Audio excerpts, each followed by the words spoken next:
Greetings and salutations! Welcome to part 2 of our unboxing of the Warlords of Erehwon. Test of Honor. The unboxing of the Test of Honor box set. We've done the Ashigaru, it was running quite long, so we're going to get into the actual samurai. So here are the samurai cavalry.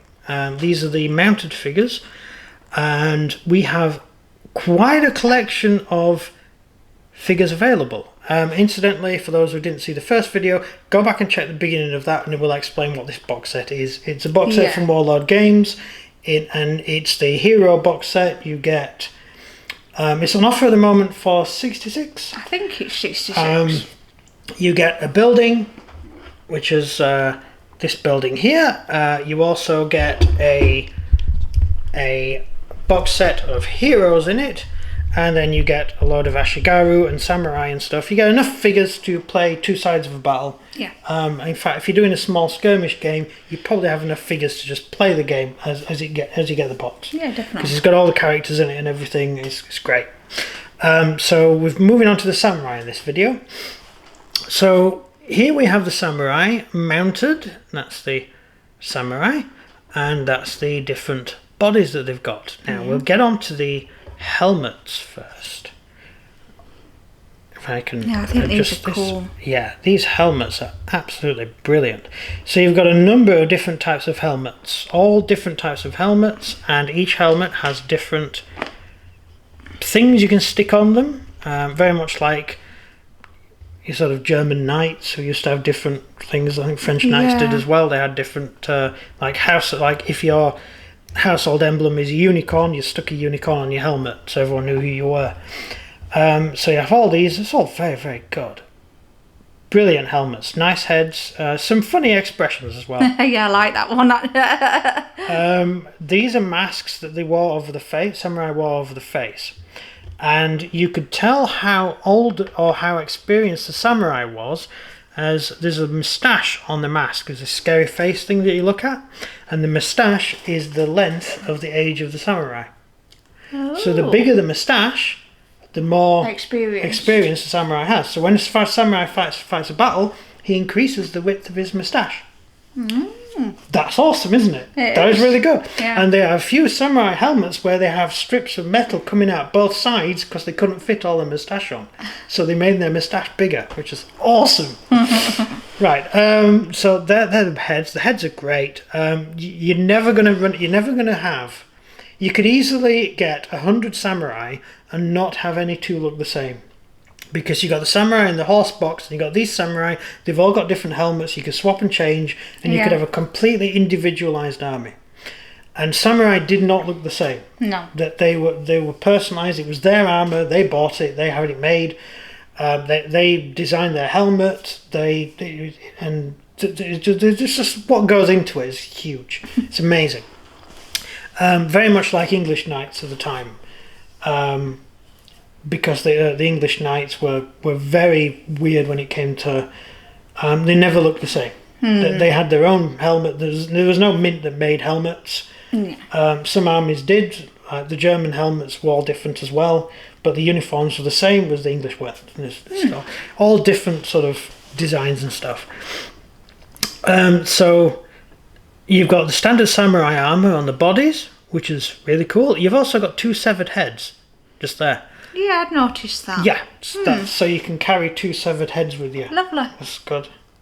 Yeah, that's nice, isn't it? It's there. So that means he's killed two people. Yeah. He's got two.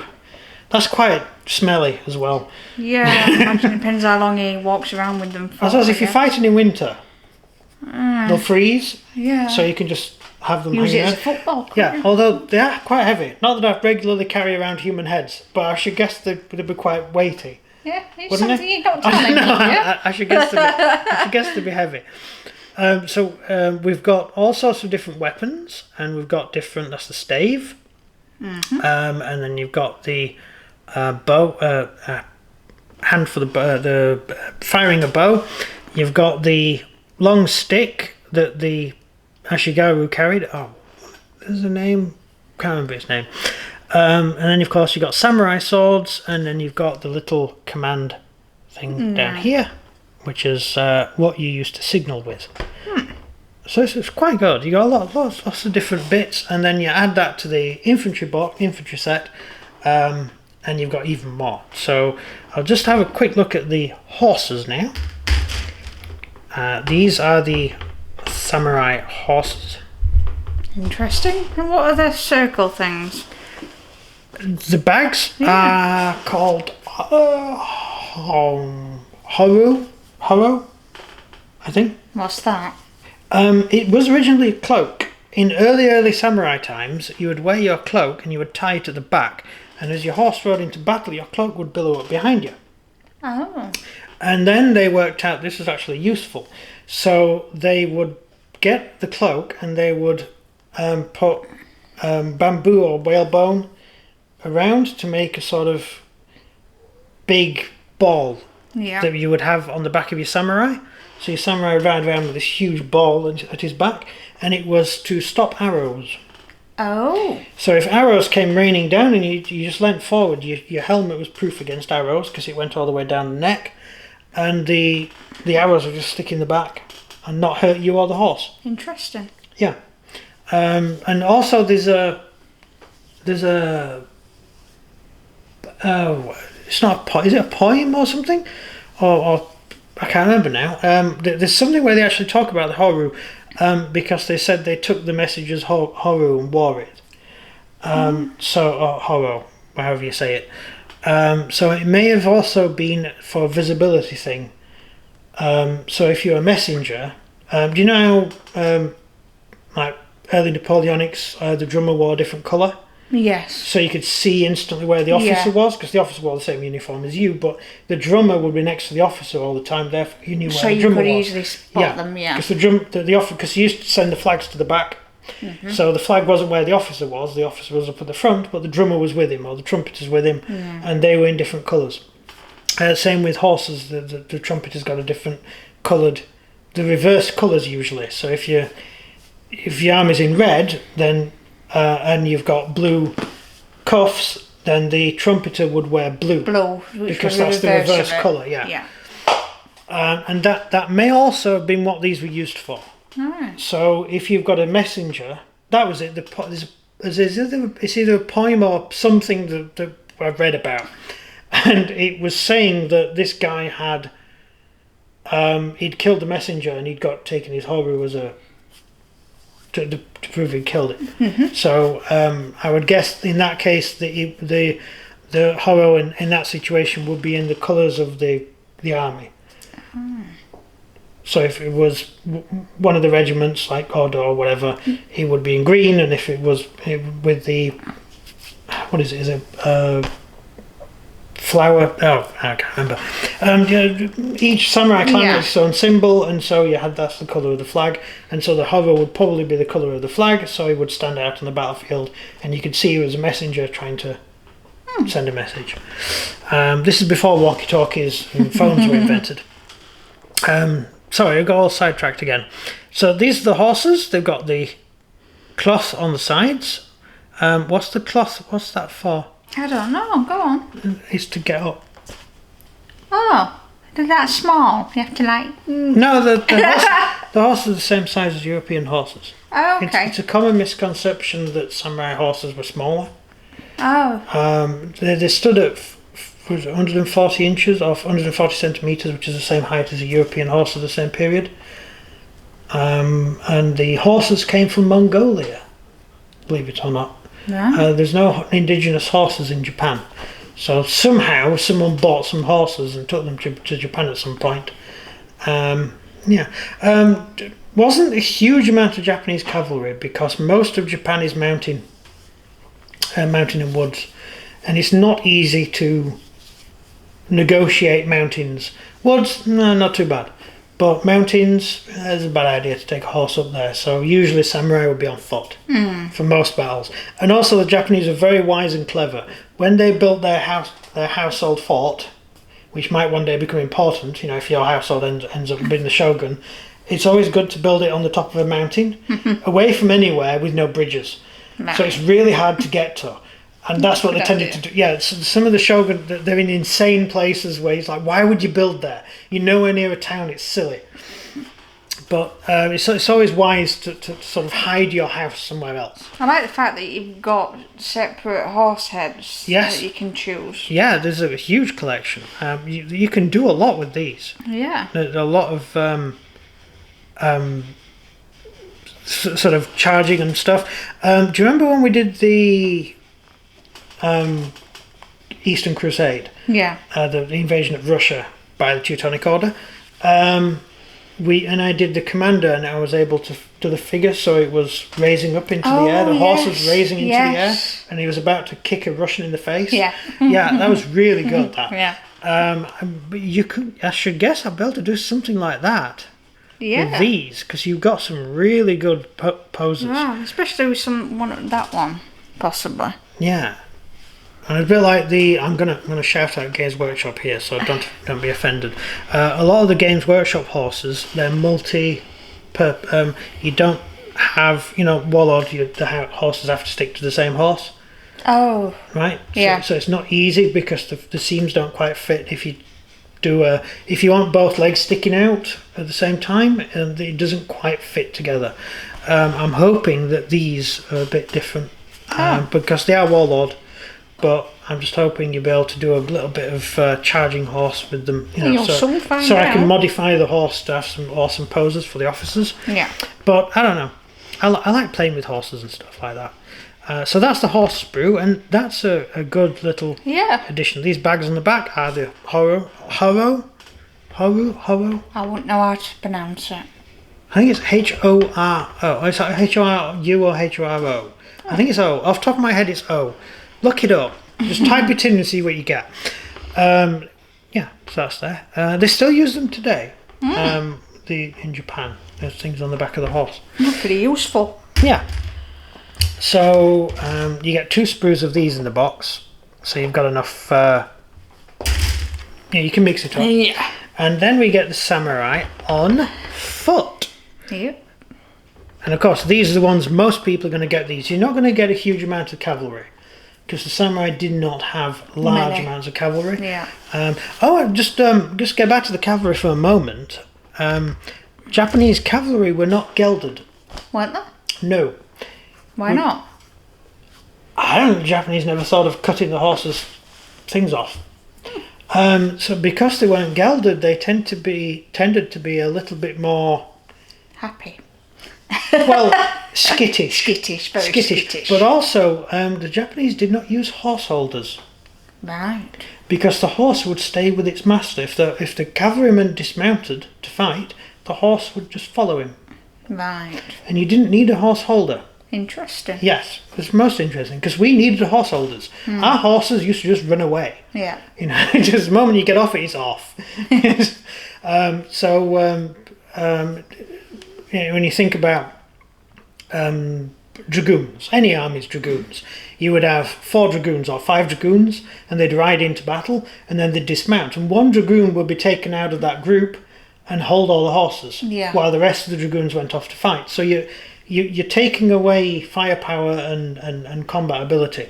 The samurai, no, they just get off their horse and fight. Also, the Japanese this period, in the samurai period, did not seem to have non-samurai horses. Right. So Ashigaru did not ride horses. They were all on foot. So they didn't have light cavalry. Makes sense. As we use light cavalry, because of course we use light cavalry for scouting. And in Japan, your scouts were often samurai themselves. They would go themselves. They wouldn't send a group of Ashigaru up to the top of a hill to look over it. They'd go themselves. They wouldn't trust not that they wouldn't trust the Ashigaru, it's just they wouldn't do something. They wouldn't ask the Ashigaru to do something they wouldn't. Right. They didn't want to. So they would actually go themselves up the cliff and look for themselves. And often the general would actually go himself and do it.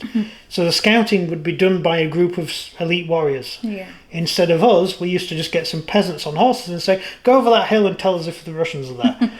Or the French in the case of the British. We usually fought the French. So the poor old peasants might get caught and killed. And then you never find out what happens.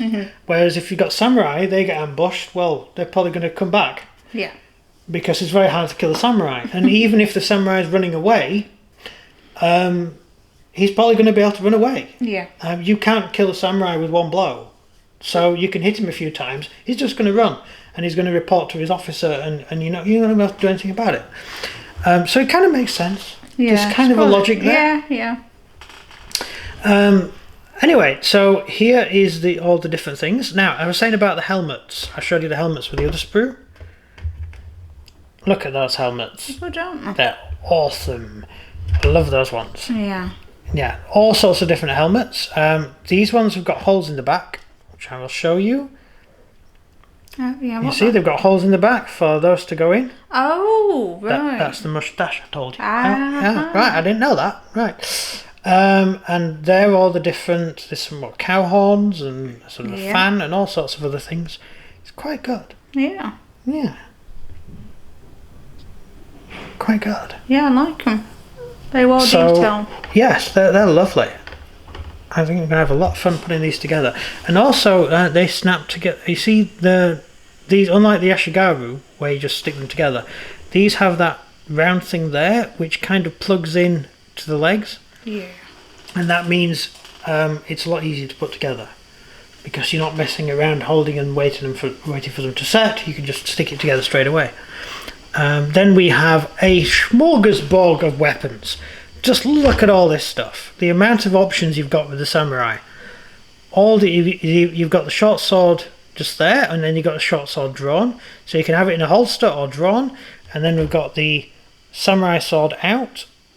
And we've got the samurai sword in a holster. And then you've got the pike. Is that a pike or a sword? I can't see it. It might be a pike. They're pikes, aren't they? Yeah. Oh, yeah. They're the what staves. Which is they had a very, very sharp point and it's solid metal, and they weren't like the Ashigaru weapon. The Ashigaru weapon is a where's the Ashigaru? I have got too many sprues on the table. Right, here's the Ashigaru weapon. Oh, you can't see it. So right. And what that actually is effectively, it's not a spear. It's a sword on the end of a stick. So the sword is way on the end of a stick so you can fight at range. So you can stab the enemy far away. And they used it like a sword. It's a bit like what they used to put on the end of a gun. Like a bayonet, yes. Bayonet. Yeah, very much like that. So it's actually a sword. It's not actually, it's actually a sword on the end of a stick, so it's not a spear. And so you could take the enemy on at range, basically. And so what you would have to do is send in some troops armed with similar weapons and try and deal with them that way. Yeah. And also they could stop a samurai as well. You're not necessarily going to kill a samurai with it, but you're going to be able to push him back. Yeah. With the sword, and it's pointy as well. It's a sword, so if you hit him enough, it'll break his ribs or hurt him, and the samurai might go away and find someone else. So yeah, I wouldn't like to be an Ashigaru in Japan. If there was a samurai in the battlefield, I'd stay away from that guy. You know, that's why you have samurai. You send your lord in, he goes and deals with that. So you don't deal with that. You're an Ashigaru. So it's almost the same weapon, but it's not, because that one, it has a very, very sharp point, like triangular point, like a pyramidal point, and it's the same as the peeler used by the Romans. Oh, because the peeler was designed to stick through shields, and then bend, and so you couldn't get it out. It would make the shield useless. But if it hit armor, the pyramidal point would punch through the armor like an arrow, like a sharp, very, very sharp point going. If you hit someone with a knitting needle, it's going to go in a bit and it's going to hurt. But if you hit someone with a needle, it will go straight through, because it's a sharp point. And that's what that is. It's for punching your enemy's armor to try and pierce it. Yeah. Nice little tool, and also it's double-headed. The other head has a heavy, I think it's brass end, so you can use it. Actually, I'll tell you what that's like. The Persian hoplites. Persian hoplites had a hoplite spear. One end was the hoplite spear, but the other end was in the shape of an apple or pear or something like that. And that was a mace. So if you could turn your spear round and use it as a mace to take on enemy with armour. So you had a mace on one hand and a spear on the other hand, and that's what that is. That second bit there is the mace part, which you can hit with, and it's made of brass. It's solid brass. It's really heavy. Well, not really heavy. You have to carry it, but it's heavy enough to do damage when you hit someone with it. It's quite good. I only know that from watching a YouTube video of someone showing weapons at the museum in Japan. Yeah. And he was explaining this, and they've got one that's got dents in it because it's been used to hit someone. So it's quite good. So that's that. Oh, and of course, I didn't mention this with the other one. We were talking about the armour in the last video. They're spare bits of armour which you can add to your samurai. So you could add it on the shoulders or wherever. So it's cool. Very cool. They're really cool. And of course the box comes with enough horse bases and foot bases to do anything you like with. It's just awesome. We're over 20 minutes again. So I'm going to have to split it again because I don't want it to be a 40-minute video. So we will do this box as a separate kind of unboxing video, but about part 3. Yeah. So please bear with us. I don't want you sat here wasting all your day listening to our inane drivel. So we will be off. Thank you very much for watching. I hope you enjoyed the samurai unboxing bit. Yeah. And I hope you go and watch the Ashigaru unboxing, which is quite a good video, I think, as we went into quite a bit of stuff. And it'll be the heroes next. Yep. So there we go. So thank you very much for watching. Leave a like and subscribe and comments down below. And thank you very much for spending an entire, if you're still here, 22 minutes listening to this video. Wow, you're a saint. Thank you very much for watching. And this is Imperator Vespasian. And it's just psychic. Goodbye. Bye.